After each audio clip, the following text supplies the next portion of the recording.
So, what is mental health? What's mental illness? What do they both mean? Who has them? Do they affect me? Are you scared to talk about them? Are they taboo? Are you confused? Let's start from the beginning. Mental health and mental illness are often feared and misunderstood by many people. So, what's the difference between mental health and mental illness? Mental health is your psychological and emotional well-being. We all have mental health, including you watching this video, your friends, teachers, parents, everyone. Mental illness, on the other hand, is a clinical diagnosis that consists of a wide range of conditions, including depression, eating disorders, bipolar disorder, and anxiety. According to the Canadian Mental Health Association, 1 in 5 Canadians will experience a mental illness at some point in their lives. Still confused? Want to know more? One of the best ways to understand both mental health and mental illness is through a matrix or spectra, meaning that everyone will move among different states of psychological and emotional well-being with or without mental illness. This matrix is called the mental health continuum.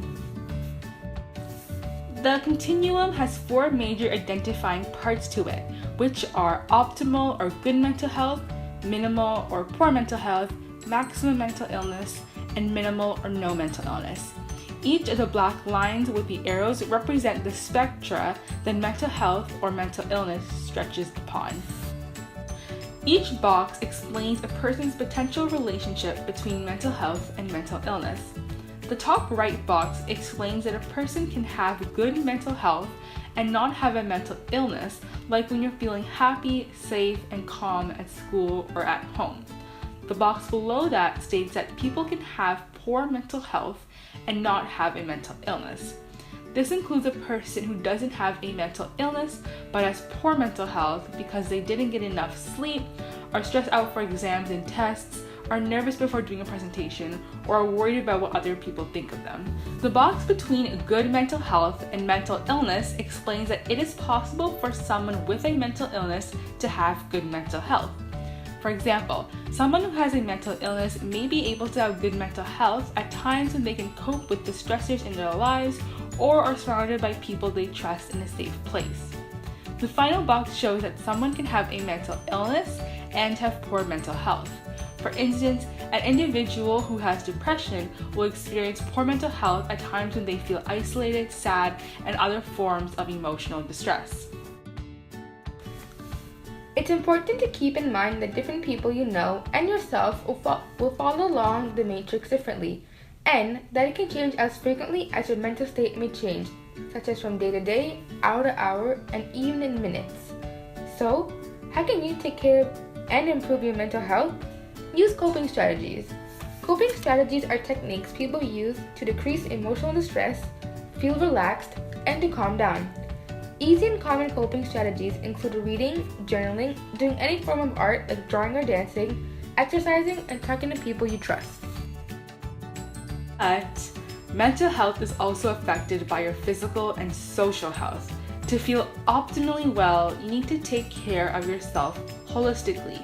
You need to take care of your mental, physical, and social health.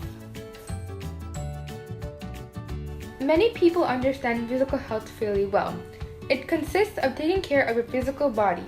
This includes eating healthy and exercising. So, try to say goodbye to the junk food that is filled with unhealthy sugars, deep fried and oily, high in calories, and has little nutritional value.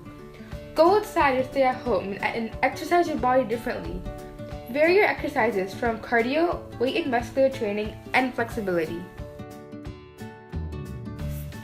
Social health is a pillar of health that most people don't know about or realize it exists.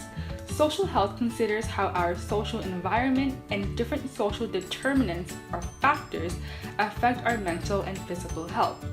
Some social determinants of health include access to healthcare, income support, educational environment and level, your social support networks, how you interact with different people, religion, sexuality, sexual orientation, age, and living environment, and much more. Many, but not all of these factors are affected by the distribution of power and resources at a local, national, and global level, often resulting in health inequities like lack of access to healthcare. However, There are definitely ways you can improve and work on your social health, like understanding which factors are affecting you in a negative and positive way, and getting health and social health services from available public resources in Ontario. For instance, you can strengthen your social support networks by interacting with people you trust, finding new social support by following your interests and being proactive, and cutting off relationships that make you feel unhappy and decrease your self-esteem. So let's recap. You learned about the difference between mental health and mental illness, the mental health continuum, the importance of taking care of your physical and social health and what they are, and coping strategies. Rewatch this video anytime to go over anything you want to remember or relearn, and share this video to help spread the word. Stay healthy and be well from Laurier's mental health and wellness group, Mind Over Matter.